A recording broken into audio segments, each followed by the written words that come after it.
सभी गांव वालों को सूचित किया जाता है कि ठाकुर साहब के खानदान में बरसों के बाद बेटी पैदा होने की खुशी में सारे गांव वालों को हवेली में भोजन का न्योता दिया जाता है। बहुत दिनों के बाद ठाकुर साहब के घर में एक बेटी पैदा हुई है। अरे बहुत दिनों के बाद नहीं, 3 पीढ़ियों के बाद बेटी पैदा हुई है। आज हमारी लाडली राजनंदिनी 1 साल की हो गई है।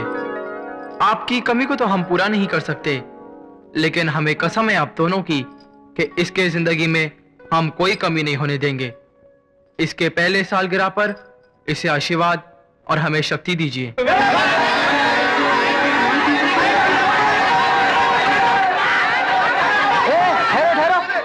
धक्का मुक्की नहीं, सब लाइन में आना। भाई राजा के हाथों सबको नजराना मिलेगा।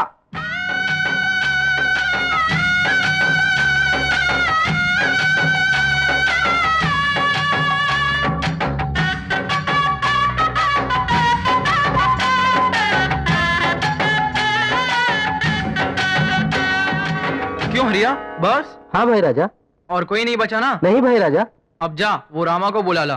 क्यों भाई राजा? गाने के लिए और किस लिए? हमारे पिताजी के जमाने में उसका बाप गाया करता था, हमारे जमाने में वो रामा गाएगा। जा जल्दी ले आओ उसे। वो नहीं आएगा भाई राजा। क्यों? मैं सुबह उसी तरफ से होके आया हूँ। उसकी माँ उसे स्कूल में दाखिल करवाने ले गई। वो रामा पढ़ेगा, उसे घोड़े और घोड़ी का फर्क नहीं मालूम। वो तो निरा बुद्धू है। नहीं मास्टर जी, मेरा रामा बुद्धू नहीं है, सातवां सा है। 7वें महीने में पैदा हुआ था। इसके सिवा उसमें और कोई खोट नहीं है। बहुत भोला है बेचारा। मिट्टी और सोना उसके लिए एक जैसे है। आप मेहरबानी करके उसे अपने स्कूल में दाखिल कर लीजिए। मैं तुम्हारी पीड़ा समझता हूँ रामा की माँ, लेकिन उसे इतने छोटे बच्चों के बीच कैसे बिठाऊं? जब रामा के बापू जिंदा थे, मैंने उनसे कितनी बार कहा कि रामा को स्कूल में दाखिल करवा दो, लेकिन उनकी भी जिद थी। कहते थे पढ़ाई से पेट नहीं भरता, इसलिए वो भी बस उसे गाना सिखाकर चले गए। आजकल तो खून पसीना बहाकर भी पेट नहीं भरता, भला गाना गाकर पेट कैसे भरेगा? रामा, ए रामा, चल तुझे भाई राजा ने बुलाया है। मुझे? हाँ, आज राजनंदिनी का जन्मदिन है ना, तुझे गाना गाने के लिए बुलाया है। गाना गाने के लिए? हाँ। चलो चलो चल, चल, चल। देखो सावित्री बहन, अगर तुम चाहो तो हवेली की तरफ से बच्चों के लिए जो दोपहर का खाना आता है उसमें रामा का इंतजाम भी। नहीं नहीं मास्टर जी, घर में भगवान का दिया सब कुछ है। मैं तो ये उम्मीद लेकर आई थी कि रामा थोड़ा बहुत पढ़ना लिखना सीख जाए तो दुनिया में अच्छा क्या है बुरा क्या है ये समझने के लायक बन जाएगा। लेकिन आप भी क्या कर सकते हैं, ये तो मेरी बदकिस्मती है। नमस्ते। अरे रामा को तो मैं यही छोड़ के गई थी। रामा? हवेली से बुलावा आया था, वो गाने के लिए गया है। आज भाई राजा की बहन राजनंदिनी का जन्मदिन है ना। एक पति था जो गाने के धुन में मुझे रोता छोड़कर चला गया। अब बेटा है, वो भी वही जुनून में मुझे रुला रहा है। ये तोता है। ये तोते का पिंजरा है। इस महीने अमरौली वाले बाग में 50,000 रुपए का मुनाफा हुआ है। पिछले महीने 25,000 रुपए का मुनाफा हुआ था। यानी मुनाफा दुगना हो गया। बड़े भैया, शास्त्री जी आ गए। आइए शास्त्री जी आइए, हम आपका ही इंतजार कर रहे थे। आयुष्मान भव। फूलो फलो, दिन दुगनी रात चौगनी तरक्की करो। शास्त्री जी, राजनंदिनी 5 साल की हो गई है। अब हम उसे स्कूल में दाखिल कराना चाहते हैं। आपने कहा था कि जब राजनंदिनी 6वें साल में जाएगी तभी आप उसका पूरा भविष्य बताएंगे। इसलिए आपको कष्ट दिया है। आपका संदेशा आते ही मैं समझ गया था भाई राजा। राजनंदिनी बहुत भाग्यशाली है। इस हवेली के लिए उसके पांव बहुत शुभ हैं। इसके आने से आप लोगों का मान, सम्मान, संपदा, कीर्ति सब में महान वृद्धि होगी। हाँ, और समय के साथ साथ आप लोगों के लिए इसका प्रेम और इसके लिए आप लोगों का प्रेम बढ़ेगा, कम नहीं होगा। लेकिन क्या शास्त्री जी? इसके विवाह संबंध में एक उलझन है। उलझन? विवाह के बारे में? हाँ, इसका विवाह आपकी मर्जी के खिलाफ होगा। शास्त्री जी, क्या बक रहे हैं आप?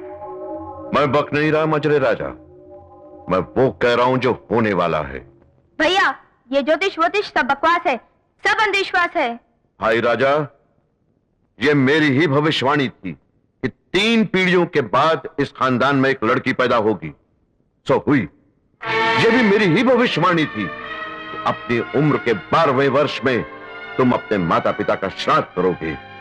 सो भी हुआ, और अब जो मैंने कहा वो भी होकर रहेगा। क्या होगा? कुछ नहीं होगा, चले जाइए यहाँ से। मंझले राजा, मैंने जो देखा सो कह दिया। विश्वास करना न करना आप पर है। भगवान आपका कल्याण करे। भाई राजा, राजनंदिनी को स्कूल ले आने के लिए गाड़ी तैयार है। राजनंदिनी स्कूल नहीं जाएगी। भैया? हाँ, राजनंदिनी के लिए स्कूल यहां आएगा। और उस दिन से हवेली ही राजनंदिनी के लिए स्कूल, मंदिर सब कुछ हो गई। उसके साथ खेलने के लिए सहेलियां भी हवेली में बुलाई गईं। हवेली के बाहर एक चेक पोस्ट भी खड़ा हो गया, जिसके अंदर किसी भी पराये मर्द का आना मना था। साल में सिर्फ 2 या 3 बार नंदिनी को हवेली से बाहर ले जाया जाता था, मगर तब भी उसके निकलने से पहले एक आदमी लाल छाता लेकर साइकिल पर निकलता था, ताकि सबको पता चल जाए कि राजनंदिनी बाहर निकल रही हैं। छाता देखते ही सारे मर्द छुप जाते थे, क्योंकि भाई राजा का हुक्म था कि किसी भी पराये मर्द की नजर राजनंदिनी पर नहीं पड़नी चाहिए, और अगर किसी की नजर पड़ ही गई या किसी ने राजनंदिनी के बारे में कुछ बोल भी दिया तो उसकी सजा तय थी। और यही गलती इन अभागों से हुई।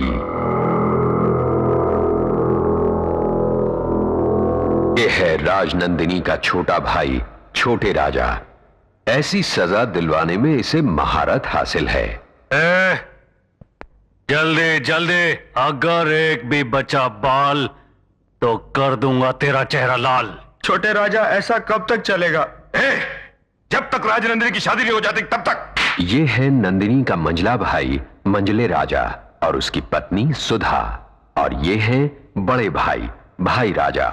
दोनों भाइयों के लिए इनका हुक्म पत्थर की लकीर है, लेकिन इनके प्राण इनकी बहन नंदिनी में बसते हैं।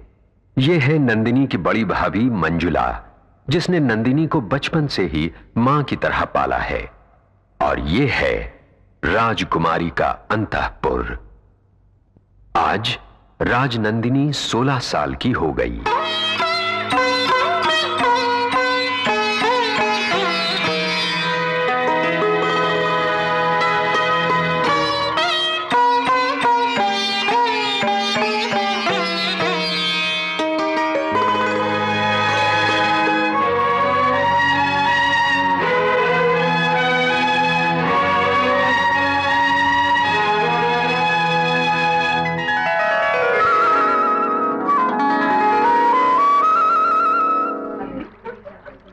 सावित्री, ओ सावित्री, अरे कहाँ हो भाई, बाहर तो आओ।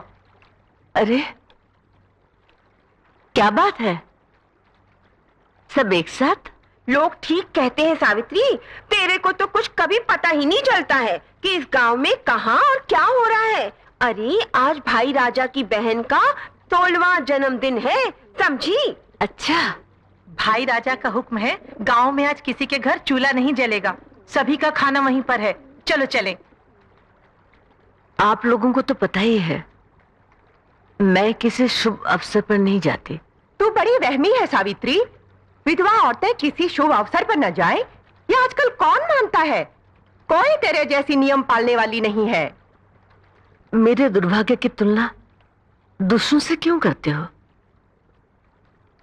जाइए आप लोग।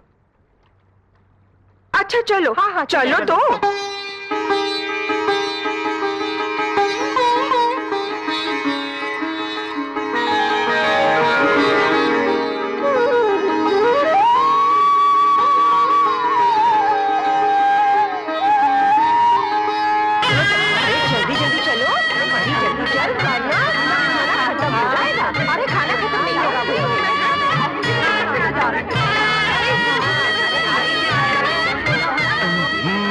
देखो एक मर्द आ रहा है। अरे किसने छोड़ा इसे अंदर? अरे ये तो इस हवेली का बावर्ची रघु है, रघु। तुम लोग मेरा रास्ता रोक के क्यों खड़ी है बुढ़िया? ए, तूने बुढ़िया किसको बोला? अरे तुमको बोला। मेरे को? तेरे को हम बुढ़िया जैसी दिखाई देती है क्या? मेरी दिव्या भारती, तू तो मुझे कुंवारी कन्या दिखाई दे रही है। 16 इयर्स यंग लेडी। मैं तो 100 साल का बुढ़ा हो गया हूँ। अब तो मेरा रास्ता छोड़ दो मेरी पोती। चलो जाओ। जाओ। ये बुढ़ी गुस्सा। रामा, रामा, रामा, रामा, रामा।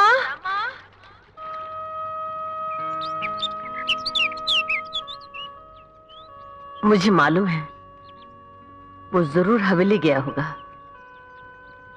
जहां मर्दों का जाना मना है, वहां वो लोग उसे इसलिए जाने देते हैं कि वो समझते हैं कि उसे दुनिया की कोई चीज नहीं मालूम। वो गंवार है, वो नादान है, वो भोला है। मैंने कितनी बार उसे मना किया वहां मत जा, वो सुनता ही नहीं। हे रामा, नंदिनी के जन्मदिन की खुशी में एक गाना गाओ। मेरी शादी होगी। मेरी शादी कब होगी?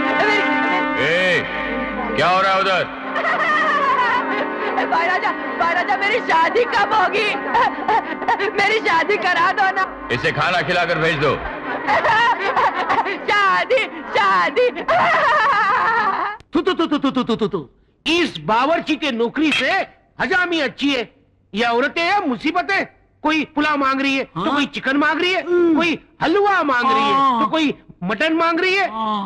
कसूर इन औरतों का नहीं है, कसूर है इन हाथों का जिन्होंने अच्छा खाना बनाया। आज मैं ये हाथ काट के फेंक दूंगा